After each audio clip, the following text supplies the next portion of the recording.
Welcome to today's special edition episode of the podcast to celebrate the launch of You've Got This, the book. Today I'm catching up with Suzanne Mulholland, who you might know better as the Batch Lady. Suzanne has grown an incredible following across her social media channels, which has led to book deals, TV appearances, and so much more. She's known for her delicious, easy to prepare meals, but she didn't come into this line of work due to her love of cooking. Quite the opposite, actually. More her desire to be more efficient and not have to spend so long in the kitchen every day preparing food. She previously worked in London as a time management guru, so she was well equipped to do this and to help loads and loads of people, which she has. She's now created a whole new career, loads of opportunities, and she's just published her 6th book, which you can buy in February. An incredible lady. I love what she does. I love her recipes. I think you're going to really, really enjoy this episode. Can you tell us a bit about how you became the Batch Lady? Because that's not your actual name. Yeah, no, it's not my name, although I'm actually known as the Batch Lady all the time now, so I'm just so used to it. So basically I was working in London 20 years ago and then got married and had kids and couldn't quite believe that batch cooking was going to be, cooking every night was going to be a thing that I had to do. And that it was just monotonous, like daily forever. And so I started batch cooking as I used to be a time management expert. That's what I used to do, is like show people how to do things in a much shorter period of time, but in business. And so I'm really into being efficient and organized. That's what sort of floats my boat, is doing things in a lot smaller amount of time. So so that you can go off and do something that you really want to do.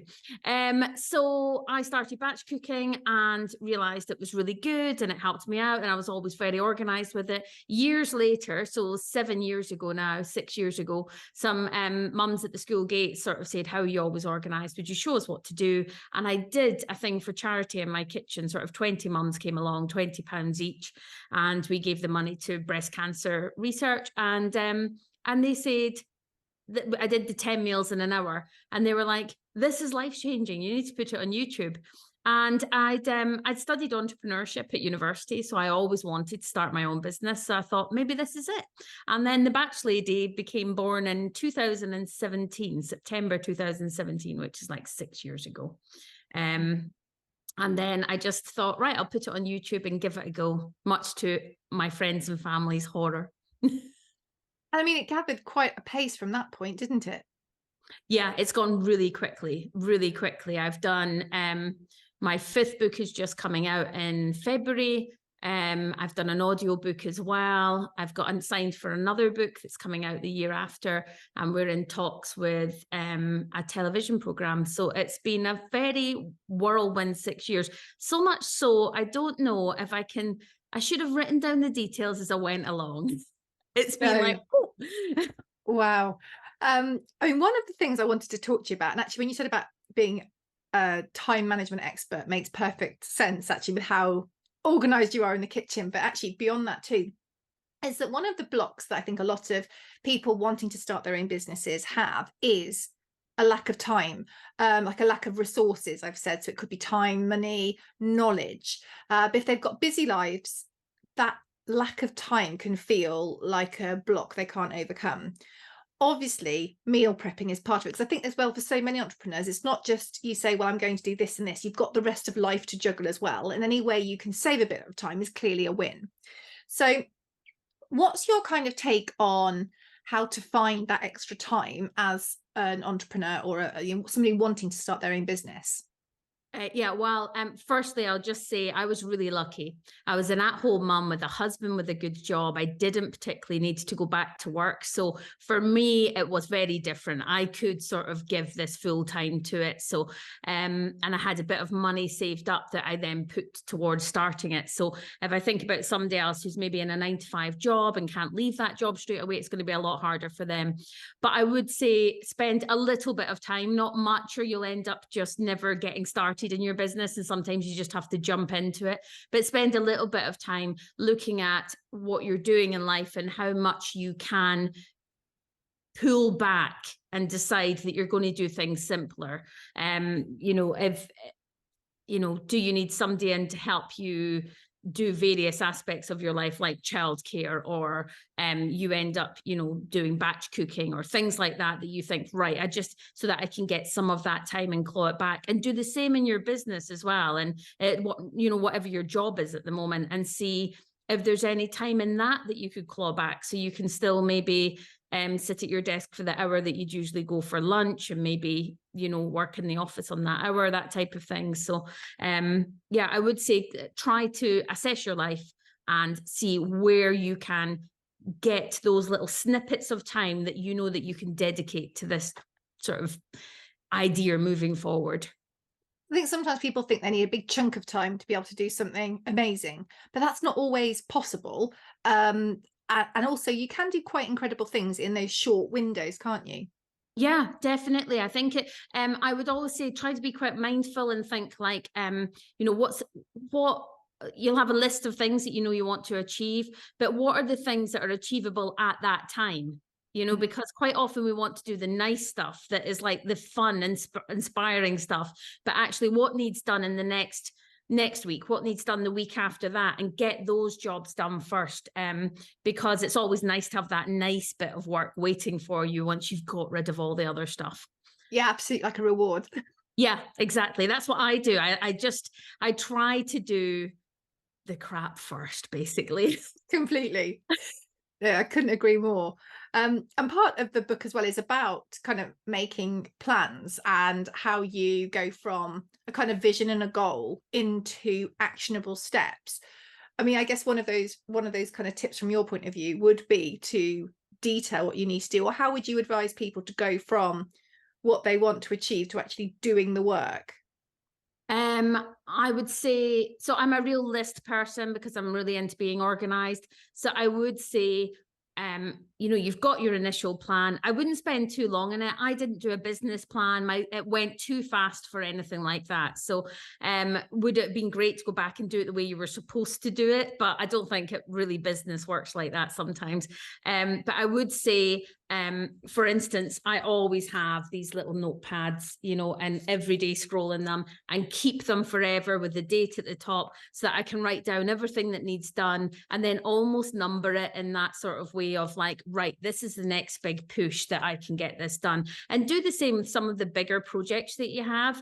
I am all about, and this is where, I'm not a cook. I don't actually like cooking, but I've created a business now, like recipe books around cooking.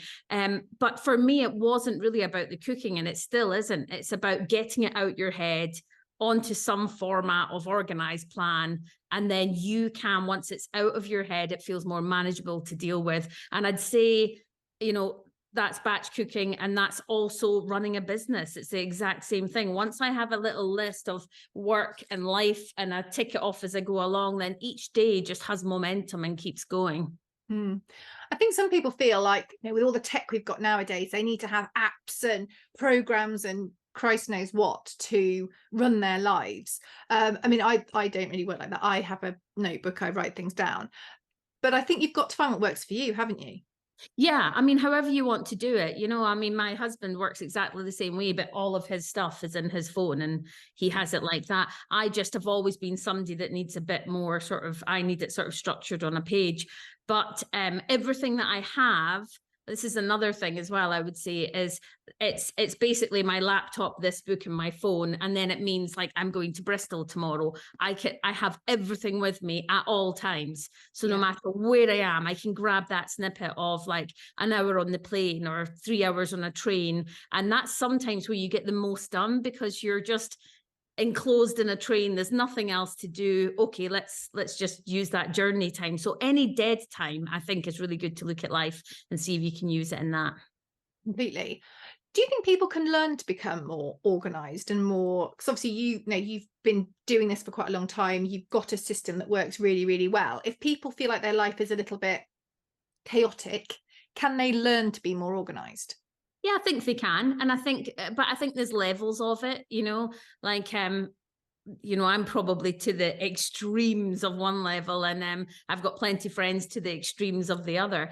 But I definitely think everybody can can learn to be a bit more organized than that they are. I think what happens is, I would always say, start small, do something, make it what do you call the word when make it into your routine, so that you end up that it's just learned behavior and you're doing it all the time. And I think what happens with anything like this is once you get it into a routine and it works for you and you see everything working well, it empowers you and makes you feel really good to then do another step. Yeah, no, that makes perfect sense. Now, you said obviously when you started this, you kind of had some friends from school that came around and said, oh my God, you've got to do more with this. You put it on YouTube, then it went mad. Were there any times when it started to go mad that you just were completely overwhelmed by what was happening? Yeah, in fact, throughout the last 6 years, I have really felt like that. And it usually happens in the time that everybody else who's looking at you thinks your life is amazing, because everything's happening all at once. And they're like, oh my God, I saw you on this morning and I've got your books and I see this. And it's actually they're usually the times where it feels a little bit out of control. And a few times I've had to stop because this train is moving so fast that I'm on, and sort of think, am I happy in life? Is this the direction I want to go in? And sometimes, like this year, I've said no to, I feel like I've got to a stage that I've started to say no to a lot of offers. And it's making me feel so much happier in life, because everything is still moving in the right direction, but I'm just not saying yes to everybody. And I've sort of learned that a lot of people who are out there who come to you with ideas because they want to help you actually just want a bit of your business success, and it can actually be more of a hindrance to you than a help. So I'm finding just going back to basics and being myself and just doing what I really want to do, rather than all these other exciting projects that look like they're going on, is sometimes the best way. And then you stay true to yourself and happier on a daily basis. I guess that's quite simple to kind of come back to why you started or what you're doing. If things feel out of control and chaotic, you think, well, actually, do I want to be doing that? Does that align with my overall vision or where I'm actually trying to get to? Yeah. But I think, like anybody who's starting their own business, I'm like this, I have weeks where I'm like, I'm going to make it huge and it's going to become this. And then I have, like, at the time that I'm in at the moment is like, okay, let's bring it all back, and let's just keep things simple and let's enjoy life rather than, working however many hours a day. Because when it is your own business and it's your own passion, you never switch off. And I love working like this. I love doing what I do. So, but you get to the stage, like I've got 2 kids and a husband and things that need, like, just done in life, and you can't juggle all the time. So, yeah. One thing I was going to talk about is sort of going all in on ideas, because again, think about a lot of people that are kind of getting that side hustle together or trying to develop it. Obviously, you said that you were a stay-at-home mum before you did the Batch Lady, but was there a point when you had to think, actually, I need to sort of delegate aspects of my life to push on with this? Did you do that immediately, or did you just kind of phase it in and try and work the two alongside each other? I sort of phased it in, really, and you're working, when I first started, doing a YouTube video took me a week. Yeah. By the time I recorded it and I did the recipes and I edited it. And, now I do now I can do a reel in, an hour from scratch all the way through, from actually, like, to the end of it. So, so you become quicker so that you can phase more things in as well. So I would say just start, and you'll naturally get used to things that you're doing. When we first start and you're learning Canva or you're learning editing software, but once you know it, then it's like becomes second nature and it's easy to do. So I did phase it in. I also don't work alone. So I have a full-time employee who works with me. So once you can get to a stage of employing someone, I would say make sure you employ someone that is very good at all the things that you're not good at. Yeah, that's been a really useful common thread, actually, through speaking to some amazing people. I spoke to a lady this morning who's got an incredible business, and she went, but I'm really not good at these things. And she has actually a bit of a lack of confidence around some of those things that she's not good at. So she delegates them out to people who are superstars in that area. Yeah, and I do the same. So I have a girl who works full time who's good at stuff that I'm not. I pay my accountants way more than I should because I am terrible at doing accounts and I hate it. And I use things like Fiverr.com. You know, Mhm. if you don't have a lot of money and you've got a certain, I've used them since the beginning, you've got a certain project that you want to reach out to a professional and say, could you put this together for me? Then I think that places like that are good. They're cheap. You know, you can get even the start of a project that will then help you, give you a base to move on. Definitely. One thing as well I wanted to touch on is the kind of the value of having a tribe of people around you, because I think, you know, you've said you've got an amazing employee and people that work with you. And I think sometimes this entrepreneurial small business journey can be really, really lonely. And there are tribes of people. I spoke to someone a few weeks ago that was saying actually they've got 4 different tribes. They've got their kind of online customers tribe, they've got a tribe of mentors, they've got all these different groups of people. Do you feel that tribes, groups of people are important to help you along your journey? Um, so I think they can help you and they can hinder you, Yeah. and you've got to watch and not get sucked into something that's taking you away. And the way I'm going to explain it is, yes, I have a few people that work with me who are amazing, and I've had some great mentors over the time that have been brilliant. And of course, you know, I'm quite lucky. I'm 48, so I already had like my, you know, a good friendship group established and good family relationships. So it's different for me because I think if you are a single person working in a flat by yourself, that can be really hard, where I'm sort of quite happy being alone because then I jump into full family life. So where I think it's a hindrance is a lot of these sort of government enterprise schemes that are there to help entrepreneurs. I think they can suck away a lot of your time, and you can end up going along to these things with other small business owners. I dip in and out of them. They're occasionally good. But I do think that if you sign up to all their stuff, you can just spend a lot of time doing these sort of full day workshops that at the end of the day, you could probably Google the 3 questions that you had and know in 15 minutes. So it's a balancing act, I would say, with that. Actually, that taps in well with the time management thing you were talking about earlier, about making sure you're using your time on things that actually move the needle, that take you back to that vision. And I think as well, I know when I've kind of subscribed lots of newsletters or listened to loads of podcasts from different people, I just get overwhelmed with not knowing which direction to go in, because there's not one right way of doing things. And if 10 people are telling me their right way, I haven't actually got the brain space to work out my own. Yeah. Yeah. I stuck with one podcast actually that I have followed from the very, very beginning, which is How I Built This with Guy Raz. Do you know it? Oh, How I've I heard of it, but bizarrely, I haven't listened to that one. Yeah, so it is just it is got people like, you know, it had the guy who did Dyson, and so it is people that have made huge businesses, and then they talk about it in an hour about things that they did good and things that didn't work for them. And I've actually taken tons of snippets from all those famous people that have said various things, you know, like if you're looking for somebody to employ, make sure you get someone who does the polar opposite to you, and then you've got a good mix. So a lot of my things have came from the How I Built This podcast, and I have just listened each week, and I always sort of write down little snippets, and I think because that is not coming from one person, it's coming from these top people that have, you know, made it to the, you know, huge sort of success, and then can still tell you their sort of, you know, hiccups along the way. Completely. Have there been any other blocks for you along your journey to where you are now? So obviously we've talked about overwhelm and a few different things. Yeah, so when I first started, my biggest block to get over was the fact that my friends and family thought I was nuts. Okay.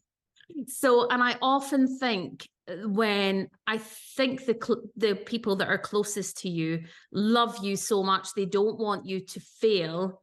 So it's very easy for those people to tell you, are you sure you want to do this? You know, especially when you're talking about being an influencer, because you are putting yourself out there, you're putting your face out there and your personality. And for some people, it's just hideous. And they think, what are you doing? And they see it as like, she's having a nervous breakdown. And I had a vision that I knew that this was a niche in the market, and I knew that, and I had a goal, you know, within 18 months, I wanted a book deal. That was my absolute goal. And I think you just have to stick to that, because that was one of my biggest, it could have been the reason that I stopped. Wow, gosh, massive impact. Wasn't. Yeah. And for anybody who is watching this on a podcast or anything, all of those people who were like, are you sure? Oh, I saw you the other day. Are you sure you want to do this? All of those people are now like, I knew from the start, I was right there with you. Like, I knew you were going to do it. You're like, yeah.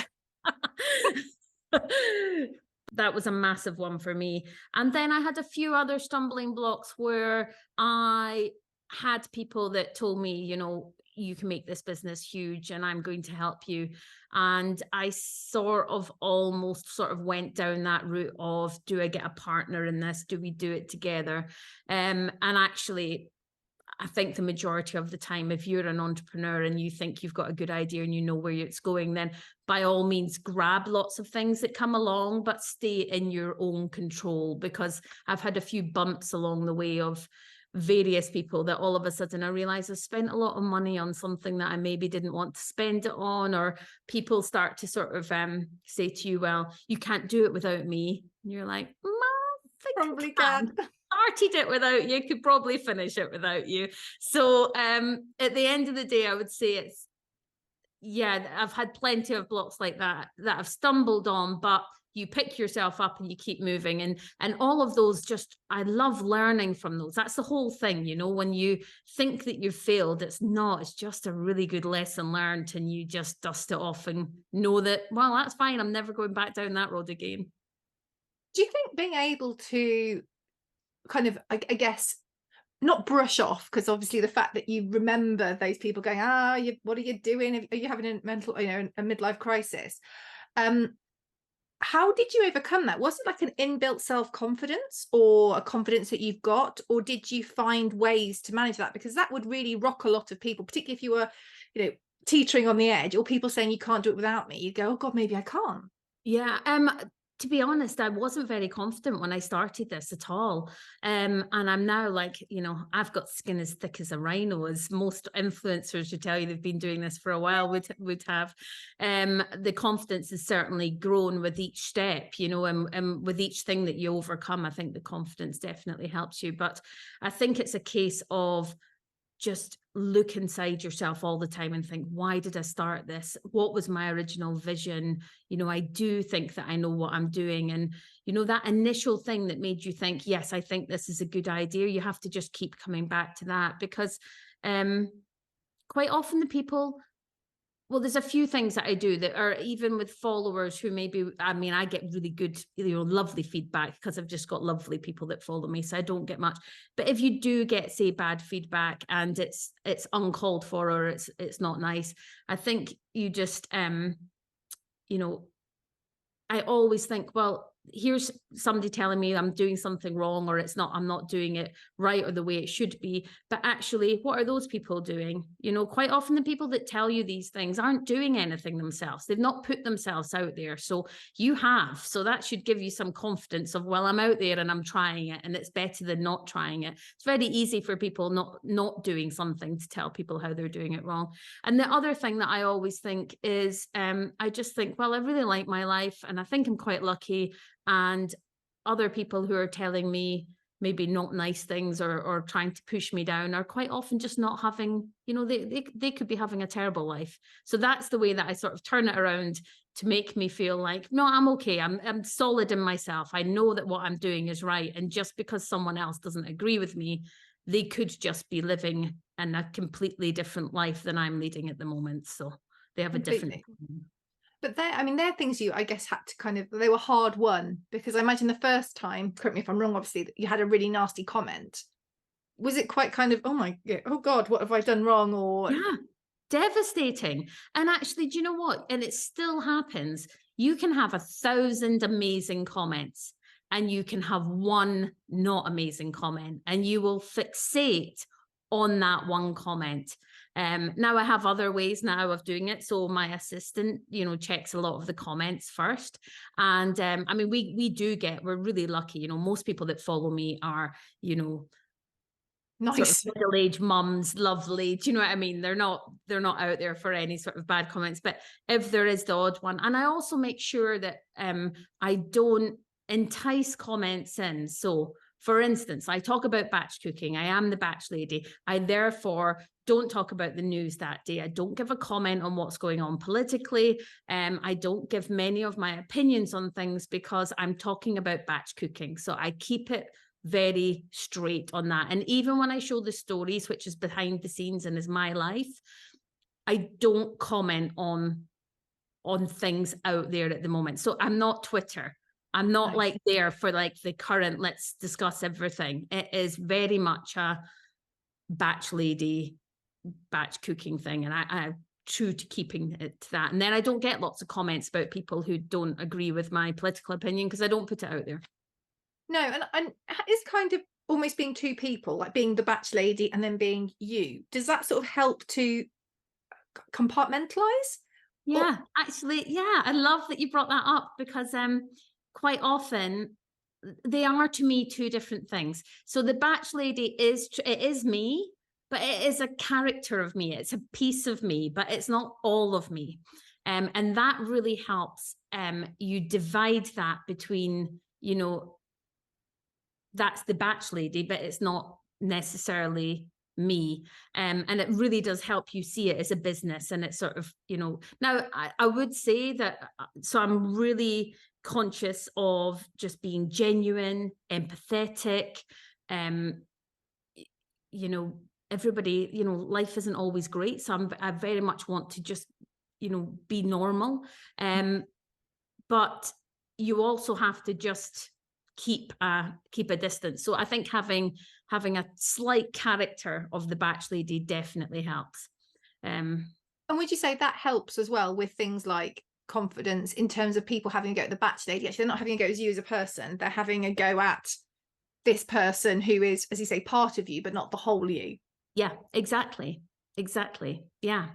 And then you can control that narrative as well, because you're not giving your soul away. You're not giving everything about you away. So for instance, my husband is never seen on my channel. People often think that I'm a single mum, and I'm not. I do have a husband. And my kids are now teenagers. They're 17 and 15. They used to, when they were little, be on my channel when I first started, and they were like 9 and 10.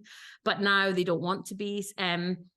And I show like my kitchen and I show various parts of my house, but I don't show all of my house, so there's a lot, like people often say, will you do a home tour? But I won't, because that would be showing my whole house. And it's good to keep these boundaries, I think, and have solid boundaries when you're an influencer about what you show and what you don't show. And it keeps your life slightly private, which everybody needs as well. Completely. Is there anything else you would like to share about your journey, and any tips for people who are hoping to start on their self-employed entrepreneurial journey? What would they say? I would say just go for it. Just, if you think that it's a good idea, then only you can do it. So just give it a go. Think big. Give yourself a huge goal. And when I gave myself a goal of I wanted to have a book deal within 18 months, people lauged at me. That is a hell of a goal. I mean, knowing how hard it is to get a book published by a publisher, that's mega. But you did it. Yeah, we did it in a year. But if you didn't have that goal and you didn't have that clear focus, I would imagine it'd be much more difficult to get there. Yeah, and the thing is, even if you don't achieve that goal that's massive, you'll probably achieve half of it, which is more than you would have achieved if you had not had that goal in the first place. And I would just say I used to always wear my heart on my sleeve. It was my biggest sort of thing. I'm quite a people pleaser. And I have managed to, over the last 6 years of running my own business, managed to pull that back a bit. So I think, keeping some of it to yourself is quite good. don't feel the need to tell everybody everything that you're doing. You've got your own plans, your own focus, because the minute you sometimes tell people in a conversational style, everybody's got, oh, I'd do it this way, or I'd do it that way, or why are you doing that? And then that can shoot you off in different directions, or sort of, maybe sort of dent your confidence. Where if you don't tell anybody and boom, here it is, this is what I've done, then it's out there and people just go with it. And they don't give an opinion on the color of the book when the book's already done. No, but they would otherwise go, oh, I know someone that did a red book and it was awful. And you think, oh my God, I shouldn't do red. But actually you were really happy with red before. Yeah. Yeah. And also one of the things that I was told by someone else, and this isn't from me, but I had a friend who already had a successful business. So I did use him as a mentor a bit, and I gleaned a lot of info off of him. So he said to me, give yourself 4 months and make that business look like it's always been there. So create your brand. You don't have to put it out there from the very start. So I spent 4 months and created a brand and put it out there, so it looked like people had just found me, but I'd already always been there. So put 30 Instagram posts up, fill your Instagram page so that it doesn't just have 1 or 2 posts. And I think that stood me in good stead for people thinking that, so a lot of people always think that it's a bigger company than it is. It is now a limited company, which happened, I think, maybe after it was on the first book, we made it a limited company. But yeah, still creating that sort of like, almost like it is a big company. Yeah. Seems to make other bigger companies want to work with you. No, that makes sense. And I suppose as well, even if just a person, a consumer finds you, they can find out a lot about you, rather than there's one post with you saying, hi, this is me, and people going, oh, that's great. But you've got the evidence, haven't you? You've got that social proof if you put the work in. Yeah. Oh, and one other thing I would say is if you haven't chosen a name for your organization or a title yet, the most important thing I would say with social media these days and everything else is the Batch Lady was not my first choice of a name. My friend who ran this company and runs it very successfully as an online company says to me, you get a list of names that you want, that you like, your top one right the way down to other ones, and you start and you research. So my name, the Batch Lady, was chosen partly because for various different reasons, but it wasn't the top one. But the top one meant that I couldn't have the same name throughout every single social. But the Batch Lady means that when you're looking for me, I just say it's the Batch Lady on everything, on Twitter, on Instagram, on Facebook, on YouTube, on my website, on my email. It's the Batch Lady for everything, because as soon as people start to get into sort of, oh, it's underscore this, and then, but Facebook is this, I think it's social media platforms are amazing marketing tools, and they're free. And I'm in awe of being able to jump on and just create a business from the rural end of Scotland and manage to go across the world with it. But I think it definitely helps to have the same name across the whole board. That's a really good call. And that's something that anyone can do for free at home. They can have those ideas and get themselves set up on those platforms. But as you say, that same name means when they shove it into Google, or when you are doing a video and you're signing off, rather than going on this platform, I'm this, on this, I'm this. That makes a lot of sense. Yeah. And if you have a name that you feel is really personal to you, have a think about, is it actually going to be the right name? Because you sort of want to choose a name that is an explanation of who you are. I do batch cooking. And I had followed mine from, there's a lady called the Pioneer Woman who is huge. She's called Rhea Drummond, and another Rhea, and she's R-E actually. Are you Rhea or Rhea? Rhea, but I get called a lot worse. So she was called the Pioneer Woman, and she was doing similar to what I wanted to do. And I thought, okay, well, I could be the Batch, and because I'm British, we could be the Batch Lady, and it became the Batch Lady from there. So I think an explanation so that people can easily remember you and find you is better than being called sort of like Mulberry Tree. When you think, well, what is Mulberry Tree? It doesn't really sort of equate with maybe your business.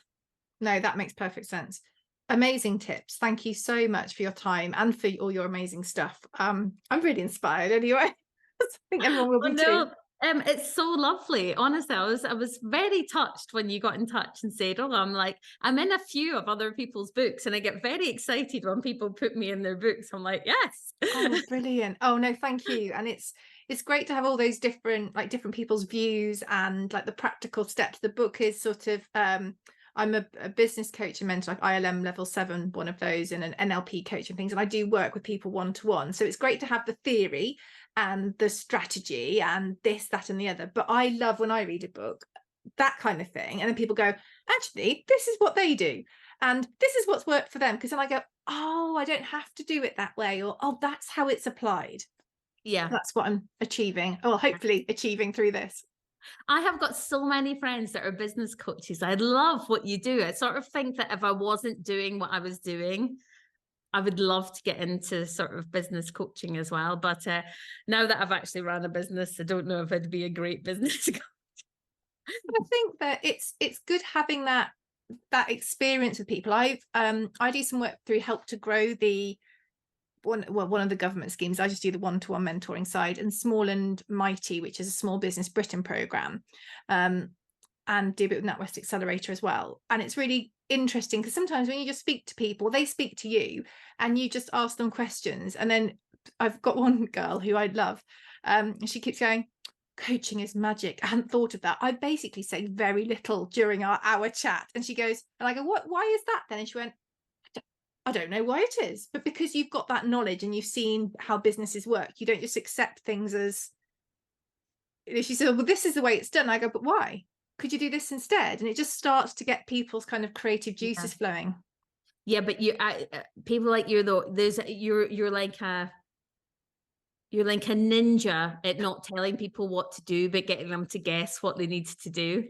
Where I am like the worst at like just blurting out my opinion of do it this way. That's how I would do it. So I think I'd be quite a terrible coach. No, but I've got one client who I love dearly, and she was having a really kind of flat day, and we were chatting. I said, well, how do you think you should do that? And she went, Rhea, I do not have the mental capacity for this. Just tell me what you would do. I'm like, okay. So I had a coaching session once, and that's exactly what I said. I was like, no, I just need you to tell me right now. And I said, right, this is what I would do, but let's talk about why it could be wrong. She went, no, let's just do that. I was like, oh God. Yeah, no, I'm quite like that. It's like, no, I need the answer for it. I don't need to, I can't work it out myself. But I've been working with, there's a Enterprise Scotland scheme that I've been working with kids that are doing their A-levels or their hires, and they're studying business, and they have to create a business, and then it's a big competition. Oh, wow. And then they have to create a business. And so I've been doing lots of chats with lots of these little groups of people who are building businesses, and sort of giving them inspiration on social media, how to use their social media and how to get out there. And it's quite good fun, actually. I'm only just dipping my toes in it. This is my second year of doing it, but it's really good seeing these 16, 17-year-olds, and some of them just have, great vision, and other ones you can tell do not want to be there at all and are just sort of tick box exercise. But I had one guy last month, just at the end of my talk, out of like 200 people, and I had said, now if anybody wants to come up to me and ask me to follow their business, I will. And most people are just sitting really quiet. And this one guy just got me a coffee at the end and was like, I've already set up an Instagram page, will you follow me? So I've been giving him massive shout outs on Instagram, because I'm just like, well done. That's what, as an entrepreneur, you need to do. You need to sort of, when I listen to these Guy Ray famous people, they are literally like, yeah, I Googled and got the CEO's name, and I arrived at the door and I spoke to him, and you just have to do things like that and put yourself right out there, because hardly anybody else will ever do that. So they will probably listen to you. No, I completely agree. I think sometimes we think it has to be these big, amazing things that we do that propel us forward. And actually, it can just be taking an opportunity. When someone says, if anyone would like to have a chat with me, I'm here. And you go, yeah, I'm up for that. It is just those little things that can be completely game changing, because I think we just assume everyone's going to put their hand up and nobody does. And that is what makes the difference, isn't it? Yeah, it is. Literally, this one 17-year-old boy, I literally thought to myself, I'd employ you. Yeah. Yeah. Really was. Pushing well himself. done. Yeah. Good on him. Yeah. Brilliant. Excellent. Well, best of luck. Thank you. I will keep you posted. Thank you very, very much. You're more than welcome. Lovely to see you. Take care. You take care. Bye. Bye. Thank you so much for listening to this episode. If you haven't got the book yet, pick it up. Just search You've Got This Rhea Freeman online or go into any good bookshop. And if you want to know more about Suzanne, of course you do. If you want to look at her books, of course you do. Go to www.thebatchlady.com. Follow her on social media. Just look for The Batch Lady. And yeah, she's incredible. Thank you so much for listening, and we'll catch up soon.